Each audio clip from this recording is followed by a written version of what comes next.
Ambassador of the Kingdom of Denmark from 2017 to 2021. Carla Sands joins me. Nice to see you, Ambassador. Great to see you, Greta. Okay, I know this is serious to Denmark, but really 3 people are in Greenland talking to people who live there.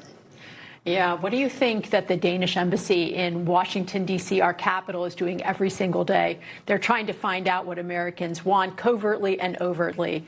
That is what embassies do, and that's what friends do. They want to know what their friends are thinking and what they're doing. Well, it does. I mean, it does seem like it's gotten that they're a little bit paranoid about this, although the president said interest, but so what? That doesn't mean these 3 men are doing anything wrong. But the idea that the charge d'affaires, because we don't have an ambassador there currently, was summoned, it sounds like he got called to the principal's office.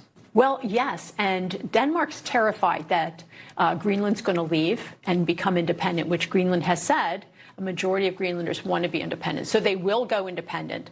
And Denmark can't afford to develop or defend Greenland. And as a matter of fact, I was demarched. I was called onto the carpet by the Danish government when I was Trump's ambassador to Denmark, and they demanded that I denounce President Trump. This was after January 6th. And I told them that I was disappointed that they had never called to check in how we were doing during the riots of 2020. And how dare they demand such a thing? What's it like when you get called? I mean, where do you get called to? Well, generally, you get called to the government buildings, but during COVID, you get called by the phone. It does sound like the principal's office. Well, they had a lot of nerve, and they still have a lot of nerve. They're trying to drive a wedge between the U.S. and Greenland. Greenland wants to prosper. They want to have more business, more good employment, high-paying jobs, and they're not secure, and they don't have that good employment because Denmark keeps them on kind of a low welfare payment, just keeping them going, but not letting them prosper. Do you anticipate, I mean, you're looking into your crystal ball that you brought along with you, I'm sure.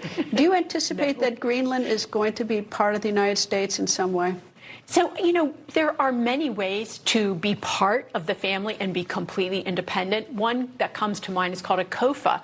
It's like a free association where Greenland would have their own government, decide all their own laws, and the U.S. would secure Greenland so that we can get trade and defense over to, say, the U.K. or Europe, while also doing trade cooperation where the government, the U.S. government, could backstop companies investing in Greenland where it's very difficult to invest in Greenland. There's no infrastructure. Isn't that sort of what Greenland has with Denmark? I mean, Greenland is independent in many ways. In many ways, but Denmark is a small economy. It's about 6 million people. The economy is about the size of the state of Colorado. Denmark has no chance of developing Greenland. They can't afford it, and they can never afford to defend it. And they have no intention, otherwise they would have. But then it sort of seems inevitable to me that Greenland would want to, or I guess if I were in Greenland, I'd want to play Denmark off the United States. I'd be very clever to see who I can get the best deal with, or the better deal with. Of course. Greenlanders are very savvy that way, so they're working it. But Denmark is terrified that Greenland's going to leave, so trying to drive a wedge between the logical big friend of Greenland who would make sure that they're secure and prosperous. When you were ambassador to Denmark, did you go to Greenland? Of course I did. I went to Greenland.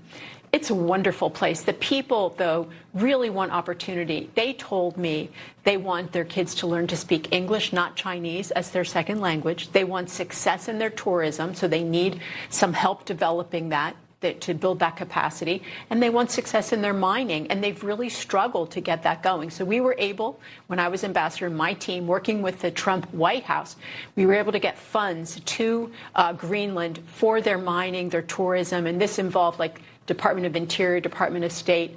But we were able to also put a consulate in Greenland to begin our diplomatic relations, which had been over for almost 70 years. That must make must make Denmark nuts. When that happens, because they want to hang on to